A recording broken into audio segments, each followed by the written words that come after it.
ఈరోజు రోజా గారు, అంబటి రాంబాబు గారు ప్రెస్ మీట్ పెట్టి మరి తెగ బాధపడిపోతున్నారండి.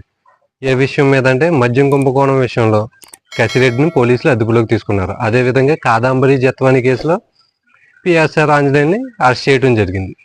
వీటి గురించి మాట్లాడుతూ రెడ్ బుక్ ఓపెన్ చేసి అధికారం ఉంది అని చెప్పి ఇష్టం వచ్చినట్టు అరెస్టులు చేసుకుంటా పోతున్నారని చెప్పి ఇద్దరు మాట్లాడుతున్నారు. యాక్చువల్గా జగన్మోహన్ రెడ్డి గారంట మద్యం పాలసీలు మాత్రమే చేశారంట అని చెప్పి రోజా గారు మాట్లాడారు. అంబటి రాంబాబు గారు ఏం మాట్లాడారు మద్యం విషయంలో? అసలు ప్రభుత్వం మద్యం షాపులు నిర్వహిస్తే ఎక్కడన్నా కుంభకోణం జరుగుతుందా? ఎట్లా ఉంటుంది లిక్కర్ స్కామ్? నా తిరిగి అడుగుతాను. లిక్కర్ ప్రభుత్వం అమ్మితే స్కామ్ ఉంటుందా? ఆల్రెడీ ఢిల్లీలో కేజ్రీవాల్ ప్రభుత్వం ఉన్నప్పుడు ఒక కొత్త పాలసీ తీసుకొచ్చింది మద్యం విషయంలో. అప్పుడు కుంభకోణం జరగలేదా? అంటే ప్రభుత్వాలు ఏమన్నా పాలసీలు తీసుకొచ్చి ముందుకు తీసుకెళ్తే అందులో కుంభకోణాలు జరగవంట. అసలు జగన్మోహన్ రెడ్డి గారు ఏమని చెప్పి అధికారంలోకి వచ్చారు? మద్యపాన నిషేధం చేస్తాను అన్నాడు. పోన్లే, మద్యపాన నిషేధం చేస్తాను అన్న వ్యక్తి మద్యపాన నిషేధం చేయలేదు. దశల వారీగా మద్యపాన నిషేధం చేస్తానని చెప్పి అధికారంలో ఉండగా మాట్లాడాడు.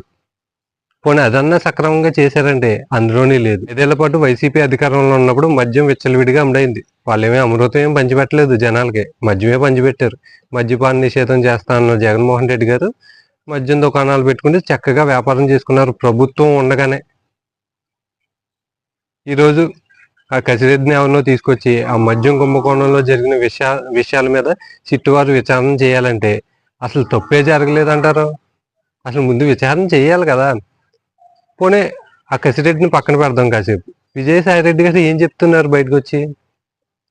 మద్యం విషయంలో పూర్తి ఏం జరిగింది అన్నదే కసిరెడ్డికి మాత్రమే తెలుసు. అంటే ఒకప్పుడు వైసీపీలో నెంబర్ 2గా ఉన్న వ్యక్తే చెప్తున్నాడు మద్యానికి సంబంధించిన పూర్తి విషయం అంతా కసిరెడ్డి దగ్గరే ఉంది, ఆయన అడిగితేనే మొత్తం బయటకు వస్తుంది అని చెప్పి విజయసాయి రెడ్డి గారే చెప్తున్నారు. ఆ విజయసాయి రెడ్డి గారు చెప్పిన వ్యక్తినే కదా పోలీసులు తీసుకొచ్చారు. దాని వెనకాల ఎవరున్నారో, అసలు కుంభకోణం జరిగిందా లేదా అన్నది వాళ్ళు విచారణ చేసుకుంటారు, విచారణే చేస్తున్నారు. అంతేగాని వైసీపీ అధికారంలో ఉన్నప్పుడు ఆ రఘురామకృష్ణరాజు గారిని వాళ్ళ పార్టీలో గెలిచినటువంటి ఎంపీనే తీసుకెళ్లి చిత్రహింసలకు గురి చేశారు కదా. ఆ విధంగా ఏం చేయట్లేదు. జరిగినటువంటి కుంభకోణంలో వాస్తవాలు ఏంటి అనేది తెలుసుకోవటానికి ఆయన విచారణకు రమ్మన్నారు. ఆయన హాజరు కాలేదు, సాకులు చెప్పాడు, దొరికాడు, పట్టుకొచ్చారు. అదేవిధంగా ఈ కాదాంబరి జత్వాని ఇష్యూ. ఈ కాదాంబరి జత్వాని ఇష్యూలో కుక్కల విద్యాసాగర్ ఆ జత్వాని మీద కంప్లైంట్ పెడితే పోలీసు వారు చట్టబద్ధంగా చర్యలు తీసుకున్నారంట. ఏంటి, ఇంకా ఎఫ్ఐఆర్ ఫైల్ చేయక ముందే వీళ్ళు ఆ అమ్మాయిని అక్కడి నుంచి ముంబై నుంచి ఎత్తుకొచ్చేసి ఇక్కడ కూర్చోబెట్టారు. 3 IPS ఆఫీసులు. వాళ్ళ చేత అడ్డగోలు పనులన్నీ చేయించి వాళ్ళ ఉద్యోగాలు పోయేటట్టు చేశారు. శుభ్రంగా జగన్మోహన్ రెడ్డి గారు బెంగళూరు వెళ్ళి బెంగళూరులో ఎంజాయ్ చేస్తున్నాడు. ఇప్పుడు వీళ్ళేమో ఈ కేసులు చుట్టూ లేకపోతే ఈ సస్పెన్షన్లో ఎదుర్కోవాల్సి వస్తుంది. బయటకు వచ్చి పోలీసుల మీద మీ ఎంత చూస్తాను, సప్త సముద్రాల అవతల ఉన్న బయటకు తీసుకొస్తాను, ఇంకా వగేరా వగేరా మాట్లాడతారు అనుకుంటే పదే పోలీసులను ఉద్దేశించి అసలు ఏ తప్పు చేయనటువంటి 3 IPS ఆఫీసులనే ప్రభుత్వం సస్పెండ్ చేసింది అని చెప్పి రోజా గారు, అంబటి రాంబాబు గారు మాట్లాడుతున్నారు. ఆ 3 IPS ఆఫీసులు ఏమన్నా గుడ్డు గుర్రం ఫలితం ఉంటున్నారా? వాళ్ళు ఏమన్నా తెంగరోళ్ళ? ప్రభుత్వం ఇష్టం వచ్చినట్టు సస్పెండ్ చేసేస్తే వాళ్ళు చేతులు కట్టుకుని కూర్చోవటానికి వాళ్ళకి చట్టాలు తెలియవా? ఖచ్చితంగా కాదాంబరి జత్వాని ఇష్యూలో వీళ్ళు పొరపాట్లు చేసుకుంటూ వెళ్ళారు. CMO ఆఫీసులో చక్కదిద్దరు ఇవన్నీ అప్పుడు వైసీపీ ప్రభుత్వం అధికారంలో ఉన్నప్పుడు. ఇప్పుడు వచ్చి ఈ రోజా గారు, అదేవిధంగా అంబటి రాంబాబు గారు ఇప్పుడు ఉన్నటువంటి కూటమి ప్రభుత్వం అధికారాన్ని అడ్డంగా పెట్టుకుండి ఇష్టం వచ్చినట్టు అరెస్టులు చేసుకుంటూ పోతుంది. అరెస్టులు చేస్తే మాకు ఏమన్నా భయమా? మళ్ళీ బెయిల్ రామా, బయటికి రామా అన్నట్టు పక్క మాట్లాడతారు.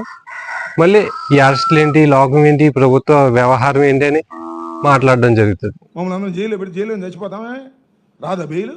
సంవత్సరానికైనా వచ్చిందిగా బెయిల్.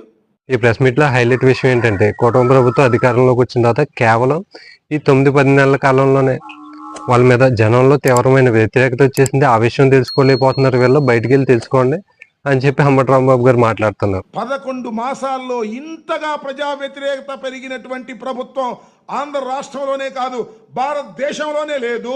పాపం 5 ఏళ్ళు అధికారంలో ఉండి 2024 ఎలక్షన్ ముందు వరకు 175కి 175 గెలిచేస్తామని చెప్పి జగన్మోహన్ రెడ్డి గారు బల్ల గుద్దు మరీ చెప్పారు.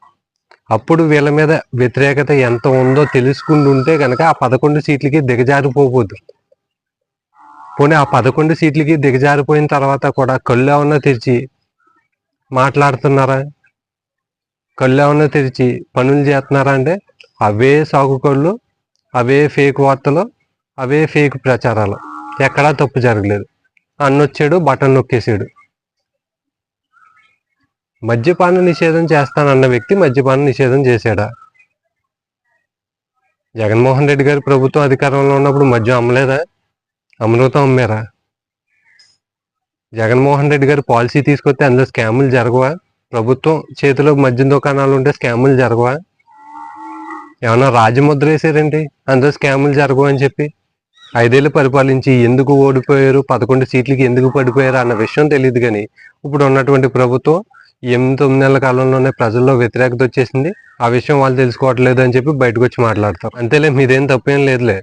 అసలు ముందు నాయకుడు అనే వాడికి జ్ఞానోదయం అవుతే కింద ఉన్న మీకు జ్ఞానోదయం అవుతుంది. ఆయనకే జ్ఞానోదయం ఎప్పటికీ అయ్యేటట్లేదు. ఇంకా మీకు జ్ఞానోదయం ఏ విధంగా అవుతుంది?